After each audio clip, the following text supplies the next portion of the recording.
लोकांना वाटतं हे दिवस रात्र पळतात म्हणजे ह्या व्यवसायामध्ये भरपूर पैसा असणार आहे, त्याच्याशिवाय कोणीही पळू शकत नाही. हां, हे मात्र खरं आहे की दिवस रात्र जर मेहनत केली तर आपल्याला 100% पैसा हा मिळणारच. कारण कष्ट केले तर फळ तर मिळणारच ना. परंतु आम्ही ज्या व्यवसायात आहोत ना, त्या व्यवसायामध्ये अशी एक वेळ असती की कस्टमर जर आले ना तर अर्ध्या ताटावरून पण उठावं लागतं, तरच आपल्याला पैसा भेटतो.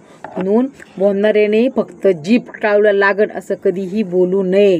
कारण की आपण असं बोलतो ना, पहिली कृती करून पहा, आपण त्या जागेवरती उभे राहून पहा, मग तुम्हाला कळेल की पैसा हा फुकटचा कधीही मिळत नाही. दिवस रात्र कष्ट करावे लागतात आणि अर्ध्या भाकरीवरूनच अर्धी भाकर खाऊनच राहावं लागतं, त्याच्याशिवाय पैसा आपल्या घरामध्ये येऊ शकत नाही.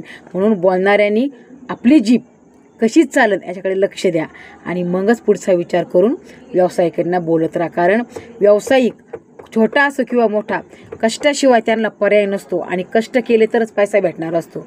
आणि अशा व्यवसायामध्ये जर आपण आलो ना तर फ्रीडम नाही आणि काहीच नाही, फिरणे नाही काहीच नाही. आपला एकच पक्ष, फक्त दुकानावर लक्ष.